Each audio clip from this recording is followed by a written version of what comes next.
Bonjour à toutes et à tous et bienvenue sur TV7 pour un nouveau numéro de 7 en live découverte. Nous accueillons aujourd'hui The Passionates, un groupe qui jouera à domicile puisqu'il est originaire de Colmar. Ce groupe de rock alternatif est composé de 3 garçons aux influences musicales variées, mais où chacun trouve sa place à part égale.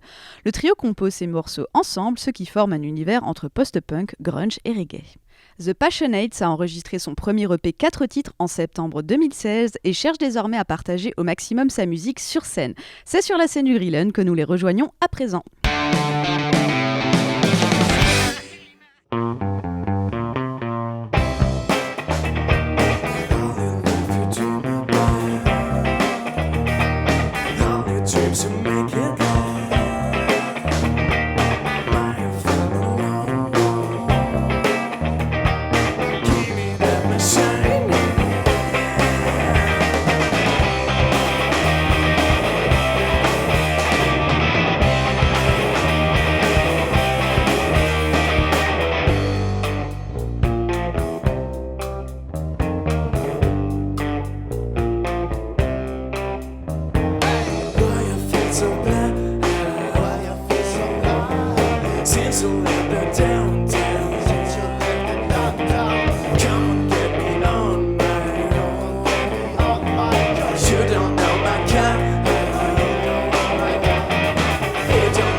Alors The Passionates, en fait, c'est l'histoire de rencontres, tout simplement. Tout d'abord, j'ai rencontré David, le chanteur-guitariste, en fait, au détour d'une colocation à Strasbourg. Et on a commencé à faire de la musique comme ça tous les deux. On embêtait pas mal nos voisins d'ailleurs. Et finalement, 2 ans plus tard, on a connu d'autres batteurs, mais ça n'a pas marché. On a rencontré Boris, toujours par le hasard des choses, en faisant en fait une jam dans ma chambre un jour. Et c'est là que vraiment The Passionates est né, en fait. Nous, on se qualifie comme du rock alternatif, mais on se voit que pas mal de personnes disent ouais, ben, c'est un peu plus du rock indé ou même de l'indie rock. Mais comme dit, on a énormément d'influences différentes, ce qui fait qu'on a des fois un peu des difficultés à le qualifier. C'est super difficile aujourd'hui quand on fait de la musique. Il y a tellement de styles différents que finalement dire je fais ça ou ça, c'est se mettre dans une case et c'est pas forcément non plus ce qu'on recherche. Nos influences, en fait, elles varient sur ce qu'on fait. Forcément, il y a certains morceaux qui vont être un peu plus énervés. On va peut-être avoir tendance à se pencher un peu sur le grunge un peu plus, voire des fois même le punk. Après, on ne se pose pas cette question-là, en fait. Finalement, on se dit on a telle ou telle influence et ça nous plaît pas. Et des fois, ça nous arrive de nous dire ah tiens, ce morceau-là, il me fait penser, je sais pas, à un Nirvana, à un Beatles ou un Libertines. Arctic Monkeys. Ou Arctic Monkeys. Plein finalement de morceaux différents, mais on ne se pose pas vraiment cette question de dire est-ce que ça respecte nos influences, parce que pour nous, ça apporte pas tellement. Tant qu'on fait de la musique et qu'on l'aime, c'est ce qui est le plus important. Ça se forme naturellement. Il y en a un qui va prendre le dessus sur des moments. Ça va être la voix, la batterie, des fois la basse. Toi, tu es plus balade, tu vas plus nous mettre des petites balades anglaises et nous, on va se calquer dessus. Et voilà, enfin, il n'y a personne qui bouffe personne. Et... Ça a été dès le début avec David, quand on a commencé à Strasbourg, ça a été très important parce qu'il faut savoir que notre chanteur, c'est un grand timide tout simplement. Et lui, il a dit, de toute façon, pour moi, c'est simple, j'ai beau chanter, je veux qu'il y ait des chœurs derrière, je veux pas être le seul qui se met en lumière, etc. C'est très important. Et comme dit aussi, on est 3 amis. C'est aussi le plus important finalement dans tout ça. La musique c'est bien, mais l'amitié c'est encore plus important. Et ça se passe bien comme ça, quoi. On n'essaie pas de faire d'étincelles, etc. Chacun a son rôle sans prendre une part plus importante. Et pour nous c'est surtout ça la musique, quoi. Alors on fonctionne un peu en façon jam où Boris va poser une batterie tranquillement dessus. Moi par la suite par exemple une basse. Et après on essaie de construire le morceau comme ça. Mais c'est assez drôle je pense de nous voir construire les morceaux parce que pour certaines personnes ils ne doivent absolument rien comprendre. Parce que vu qu'on est David et moi, on n'est pas issus de milieu technique musical, on dit ouais là sur le 3e refrain tu balances ça, après on passe sur l'interlude et il y aura le solo, on parle pas du tout techniquement, ce qui fait que je pense que les gens qui nous voient devraient nous regarder, ouais, mais c'est qui ces gens-là? Je ne comprends pas alors. Ouais, voilà. Les textes c'est un peu plus David, ça nous est arrivé quand même à en écrire quelques-uns à plusieurs mains, ça nous est arrivé, après souvent c'est David et ce qu'on fait il nous les soumet, on les regarde, on donne nos avis qui des fois sont pas les mêmes. C'est-à-dire on corrige aussi, parce que des fois on n'est pas anglophone, donc on essaie de corriger, on fait corriger par d'autres personnes, c'est très important. Et donc oui, mais c'est plus David qui écrit les textes, même si ça nous est arrivé à Boris et moi sur certaines musiques d'écrire aussi.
Alors il n'y a pas de nom sur l'EP, c'est The Passionates tout simplement. Ça a été, donc c'est un 4 titres qu'on a enregistré au Kawati Studio à Strasbourg, et avec une particularité qui était très importante pour nous, c'est qu'on voulait faire un enregistrement live, c'est-à-dire pas faire instrument par instrument. Nous on voulait que ça sonne brut, un peu underground, et on a choisi particulièrement ce studio-là, qui est plus un studio un peu punk, hardcore, etc. Ouais. Et on a rencontré Benjamin qui nous a vraiment, on est très contents en fait simplement de pouvoir avoir notre propre son comme on l'aime. On avait très peur en fait d'aller en studio et finalement on sort, on fait ouais mais c'est pas du tout ce qu'on fait en live. Donc c'était très important. Ouais. Et après aussi ce qu'on aime bien en live, qui en rapporte tout à fait nos influences aussi, on en discutait d'ailleurs il n'y a pas longtemps, on n'a pas peur de la fausse note en fait. On se dit que c'est ça aussi peut-être le rock, il y a certains artistes qui arrivent, qui chantent mal, qui jouent pas forcément très bien à la guitare.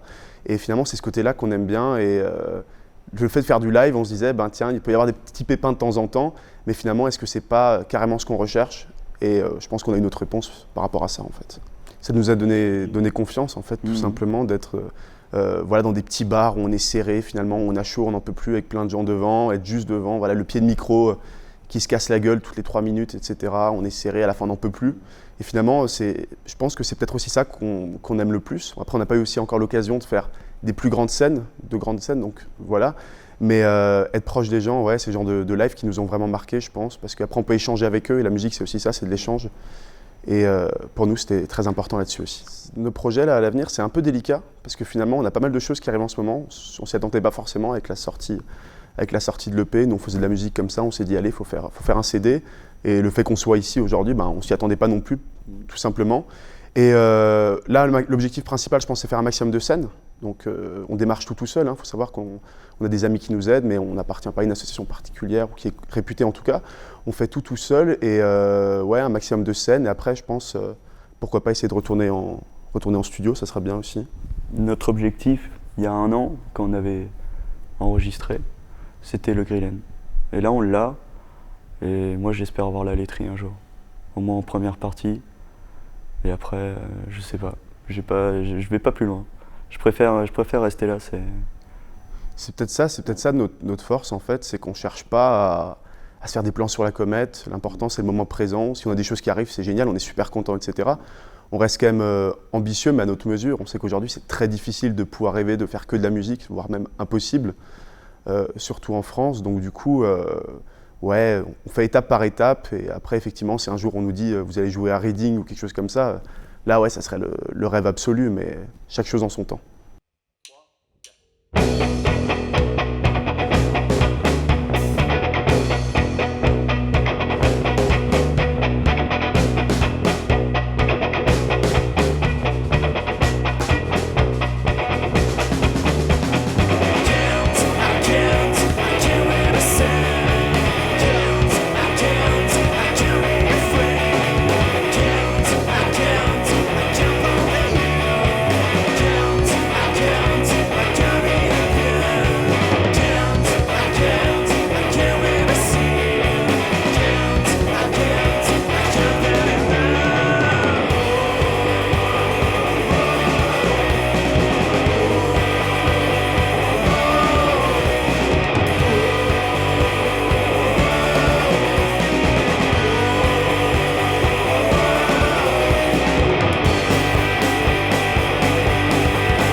Cette émission 7 en live découverte est à présent terminée. On se retrouve dans quelques jours sur TV7 pour découvrir l'univers de Sophie-Anne Pudwell. D'ici là, portez-vous bien et en attendant, salut!